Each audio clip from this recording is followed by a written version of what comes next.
नमस्कार मित्रमैत्रिणींनो, आज मी तुमच्यापुढे देवी सरस्वती म्हणजे विद्येचे माहेरघर असे का म्हणतात आणि माता गंगाने माता सरस्वतीला कोणता शाप दिला ही कथा घेऊन आली आहे. देवी सरस्वती ही विद्या, कला, संगीत आणि साहित्याची देवी मानली जाते. हिंदू धर्मात सरस्वती मातेचा महिमा वर्णिला आहे. ज्या मुलांना शिक्षण, कला इत्यादी क्षेत्रात रस आहे किंवा या क्षेत्रात काहीतरी मोठे करायचे आहे, देवी सरस्वतीची उपासना अशा विद्यार्थ्यांसाठी खूप फायदेशीर ठरते. विद्यार्थ्यांसाठी सरस्वतीचे महत्त्व अतुलनीय आहे. केवळ विद्यार्थी जीवनातच नाही तर प्रत्येक परिस्थितीशी लढण्यासाठी माणसाला विद्येची देवता म्हणजेच माता सरस्वतीचा आशीर्वाद हवा असतो. देवी सरस्वतीला भगवती, शारदा, वीणावादिनी आणि वागीश्वरी या नावांनी संबोधले जाते, जी देवी सरस्वती मातेची वैशिष्ट्ये दर्शवते. ऋग्वेदात देवी सरस्वतीला मनुष्याच्या बुद्धिमत्तेची, ज्ञानाची आणि वृत्तीची रक्षक मानण्यात आली आहे. देवी सरस्वतीचे गुण जितके समजून घ्याल तितके कमीच आहे. यासंबंधी शास्त्रांमध्ये देवी सरस्वतीच्या महिमाविषयी बरेच वर्णन आले आहे. देवी सरस्वतीबद्दल अधिक जाणून घेण्यासाठी या कथेमागील इतिहास जाणून घेऊया. देवी सरस्वतीचे महत्त्व. विद्येची देवी म्हणून ओळखली जाणारी माता सरस्वती माणसाला ज्ञान मिळवण्याचा आशीर्वाद तर देतेच, पण माणसाच्या जीवनातून अज्ञान दूर करते आणि त्याला बुद्धी देते. हिंदू धर्मात अनेक देवी देवता आहेत जे माणसाला त्याच्या भक्तीनुसार फळ देतात. लक्ष्मीची पूजा केल्याने धनाची प्राप्ती होते. शिवाची उपासना केल्याने सर्व चिंतापासून मुक्ती मिळते. परंतु देवी सरस्वतीची पूजा केल्याने ज्ञान, विवेक, बुद्धी, कला आणि शिक्षण प्राप्त होते.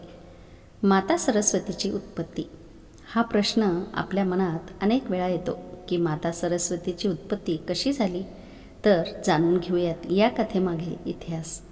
हिंदू धर्मात ब्रह्मदेवांनी सृष्टी निर्माण केली असे मानले जाते. जगातील सर्व प्राणी, वृक्ष, वनस्पती आणि मानव ही त्यांचीच निर्मिती आहे. भगवान ब्रह्मदेव आपली सृष्टी निर्माण करूनही दुःखी होते. आपल्या सृष्टीत काहीतरी कमी आहे असे त्यांना वाटले. म्हणून ब्रह्मदेवांनी आपल्या कमंडलूतून पाणी शिंपडले आणि त्यातून 4 हात असलेली सुंदर स्त्री जन्माला आली. त्या देवीच्या एका हातात वीणा, दुसऱ्या हातात जपमाळ, तिसऱ्या हातात पुस्तक आणि चौथा हात वराच्या मुद्रेत होता. अशा प्रकारे माता सरस्वतीचा जन्म झाला. त्यांची सृष्टी साकार झाल्यानंतर ब्रह्मदेवांना देवी सरस्वतीची परीक्षा घ्यायची होती. ब्रह्मदेवांनी देवी सरस्वतीला वीणा वाजवण्यास सांगितले. जेव्हा माता सरस्वतीने वीणा वाजवली तेव्हा ब्रह्मांडात निर्माण झालेल्या सर्व गोष्टींचा आवाज येऊ लागला. त्या दिवसाला वसंत पंचमी असे म्हणतात. यासोबतच देवी सरस्वतीच्या मुखातून विद्येचे संपूर्ण श्लोकांचे आणि शब्दांचे सखोल ज्ञान पाहून ब्रह्मदेवांना खूप आनंद झाला, कारण त्यांनी केलेली ही सृष्टी सर्व प्रकारे पूर्ण होती आणि म्हणूनच माता सरस्वतीला विद्येचे माहेरघर असे म्हणतात. अशा प्रकारे माता सरस्वतीमुळे संपूर्ण विश्व आणि मानवी जीवन अस्तित्वात आले. जेव्हा ब्रह्मदेव माता सरस्वतीच्या सौंदर्याने मोहित झाले होते. हिंदू धर्मग्रंथांमध्ये देवी सरस्वतीशी संबंधित अनेक कथा आहेत. देवी सरस्वती पांढरी साडी नेसलेली, एका हातात वीणा, दुसऱ्या हातात जपमाळ, तिसऱ्या हातात पुस्तक आणि चौथा हात वरमुद्रेत ही सुंदर स्त्री म्हणून सादर केले आहे. देवी सरस्वतीच्या या सौंदर्यामुळे ब्रह्मदेव देवी सरस्वतीच्या सौंदर्याने मोहित झाले आणि त्यांनी माता सरस्वतीला आपली पत्नी बनवण्याचा निर्णय घेतला. पण माता सरस्वती ब्रह्मदेवांना आपला पिता मानत होती, कारण ब्रह्मदेवांनी माता सरस्वतीची निर्मिती केली होती. म्हणूनच तिला ब्रह्मदेवांशी लग्न करायचे नव्हते. ब्रह्मदेवांच्या नजरेपासून लपण्यासाठी देवी सरस्वतीने 4ही दिशांना लपण्याचा प्रयत्न केला, पण त्यातही यश आले नाही. म्हणून देवी सरस्वतीने स्वर्गात लपण्याचा निर्णय घेतला. पण तिथेही ब्रह्मदेव आले आणि देवी सरस्वतीला विवश होऊन तिच्याच वडिलांशी लग्न करावे लागले. देवी सरस्वती आणि ब्रह्मदेवांच्या मिलनातून स्वयंभू नावाच्या मुलाचा जन्म झाला, ज्याने मानवी जगाचे चक्र सुरू केले. ब्रह्मदेवांना शाप का मिळाला हिंदू धर्मातील कथांनुसार सर्व देवांनी ब्रह्मदेवावर स्वतःच्या मुलीशी लग्न केल्याबद्दल आणि ब्रह्मदेवांना त्यांच्या कृत्याची शिक्षा देण्यासाठी सर्व देव एकत्र भगवान शिवाकडे गेले आणि ब्रह्मदेवांना शिक्षा करण्यास सांगितले. सर्व देवतांचे म्हणणे ऐकून भगवान शिव खूप क्रोधित झाले. म्हणून भगवान शिवांनी ब्रह्मदेवांचे 5वे डोके धडापासून वेगळे केले. दुसऱ्या कथेनुसार ब्रह्मदेवांचे 5वे मस्तक नेहमी वाईट गोष्टींनी भरलेले होते. त्यामुळे अशा मस्तकाचा नाश करणे भगवान शिवाला योग्य वाटले. तिसऱ्या कथेनुसार ब्रह्मदेवांच्या दुसऱ्या लग्नामुळे देवी सरस्वती खूप क्रोधित झाली आणि तिने ब्रह्मदेवांना शाप दिला की या पृथ्वीवर कुठेही त्यांची पूजा केली जाणार नाही.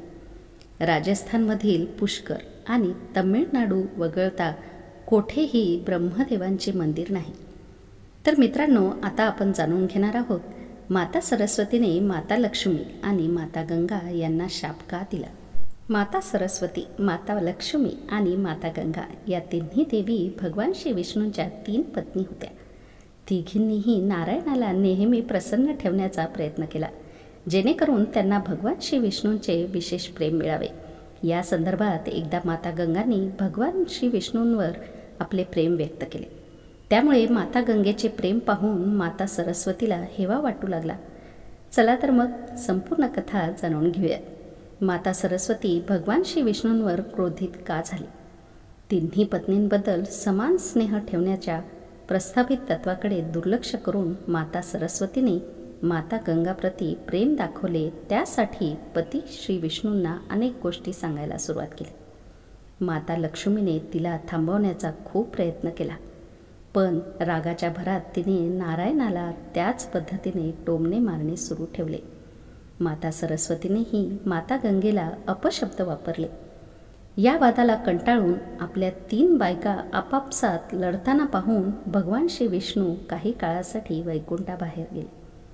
श्री विष्णूंना असे बाहेर जाताना पाहून माता सरस्वतीला खूप वाईट वाटले, पण तिने याचे कारण गंगा माता आहे असे समजले. गंगा मातावर हल्ला. क्रोध अनावर झालेली माता सरस्वती माता गंगावर हल्ला करायचा होता.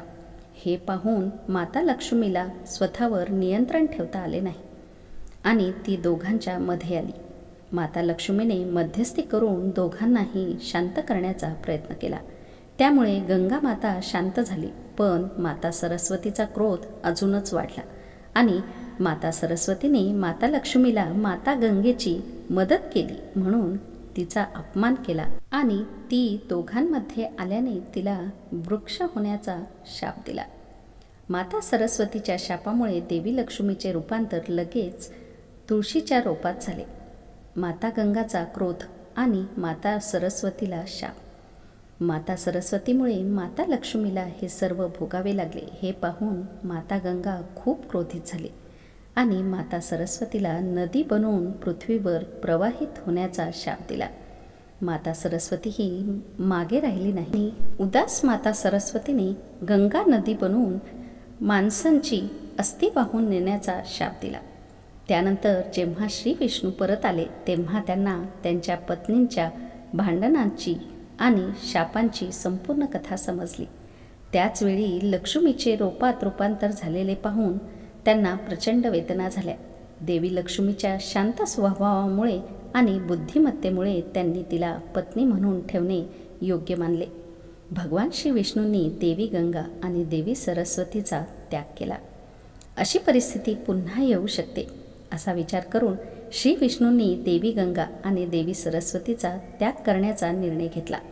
विभक्त होण्याच्या परिस्थितीमुळे व्यथित होऊन ते दोघेही भयभीत स्वरात माफी मागू लागले आणि शाप लवकर मागे घेण्यास सांगू लागले. तेव्हा भगवान श्री विष्णूंनी त्यांना सांगितले की मानवाची पापे धुण्यासाठी गंगा पृथ्वीवर अवतरेल आणि नदीच्या रूपात ती स्वर्ग, पृथ्वी आणि पाताळ या तिन्ही मार्गातून वाहत जाईल आणि ती अंश रूपात त्यांच्या चरणी परात्पर ब्रह्मदेवांच्या कमंडलूमध्ये आणि महादेवांच्या जटांमध्ये राहील. माता सरस्वतीही तिच्यासोबत पृथ्वीवर प्रवाहित होईल आणि अंश रूपात माझ्याजवळ असेल. त्याचवेळी केवळ लक्ष्मी देवी त्यांच्यासोबत राहील. ती पूर्णपणे वैकुंठामध्ये पत्नीच्या रूपात वास करेल. त्याशिवाय श्री विष्णूंनी शाळीग्रामचे रूप धारण करून तुळशीसोबत विवाह केला. असे म्हटले जाते की तेव्हापासून माता गंगा आणि माता सरस्वती यांना एकमेकांचा शाप आहे. त्यामुळे ती पृथ्वीवर नदीच्या रूपात वाहत आहे आणि माता लक्ष्मी सदैव भगवान श्री विष्णूंसोबत त्यांच्या पत्नीच्या रूपात वैकुंठामध्ये निवास करते. मित्रांनो, असे म्हणतात की 24 तासात अशी काही मिनिटे असतात जेव्हा माता सरस्वती माणसाच्या जिभेवर विराजमान असते. यावेळी जे काही बोलले जाते ते खरे ठरते असा विश्वास आहे. प्रत्येकाच्या जिभेवर 24 तासातून एकदा सरस्वती अवश्य विराजमान असते. म्हणूनच प्रत्येक शब्द विचारपूर्वक उच्चारला पाहिजे असे वडीलधारी माणसं सांगतात. कधीकधी आपण जे बोलतो ते खरे ठरते हे आपण सर्वांनी अनुभवले असेलच. मग असे म्हणतात की माता सरस्वती जिभेवर बसल्यासारखे वाटते. हे निश्चितपणे सांगणे कठीण आहे. परंतु माता सरस्वती जिभेवर येण्याची योग्य वेळ कोणती? ब्रह्ममुहूर्ताला शास्त्रात खूप शुभ मानले गेले आहे. या काळात अशी काही मिनिटे असतात जेव्हा माता सरस्वती माणसाच्या जिभेवर बसते. यावेळी जे काही सांगितले जाते ते खरे ठरते. तर वडीलधारी माणसं म्हणतात की एखाद्याने नेहमी पहाटे 3:20 ते 3:40 या वेळेत आपली जी काही इच्छा असते ती पुन्हा सांगावी. म्हणजे माता सरस्वती जिभेवर बसते तेव्हा 20 मिनिटांपर्यंतचा कालावधी असतो. यावेळी जे बोलले ते खरे ठरू शकते. बोलण्यात कटुता नसावी यावर मोठे नेहमी भर देतात. आधी विचार करा आणि मग बोला. तुम्ही जे बोलता ते इतरांसाठी हानिकारक ठरू शकते. म्हणूनच आधी विचार करा आणि मग बोला. कारण माता सरस्वती कधी तुमच्या जिभेवर असेल कुणास ठाऊक. म्हणूनच तोंडातून अशी कोणतीही गोष्ट बाहेर पडू नये ज्यामुळे कोणाचे मोठे नुकसान होऊ शकते. म्हणूनच बोलण्यापूर्वी नेहमी विचार करणे आणि समजून घेणे आवश्यक आहे. माता सरस्वतीचा आशीर्वाद फक्त अशा लोकांनाच मिळतो जे आपल्या भाषेवर नियंत्रण ठेवतात आणि आपल्या बोलण्याने इतरांचे नुकसान करत नाहीत. त्यामुळे कोणाचाही अनादर करू नये. नेहमी छान बोला. माता सरस्वती ही बुद्धी आणि ज्ञानाची देवी मानली जाते. देवी सरस्वतीला प्रसन्न करण्यासाठी विद्यार्थ्यांनी मंत्रोच्चार करून तिची पूजा करावी. इतरांना अपशब्द बोलणे निषिद्ध आहे. कारण कुणास ठाऊक तुमच्या जिभेवर सरस्वती कधी येईल आणि जे सांगितले जाईल ते खरे होऊ शकेल. म्हणूनच माणसाने नेहमी लोकांशी चांगले बोलावे. कोणाबद्दल वाईट बोलू नये. तर मित्रांनो, तुम्हाला ही कथा कशी वाटली ते नक्कीच सांगा. आणि हो, लाईक आणि शेअर करायला अजिबात विसरू नका. आर्ट स्टोरीजला सबस्क्राईब करा. पुन्हा भेटूया उद्याच्या कथेमध्ये.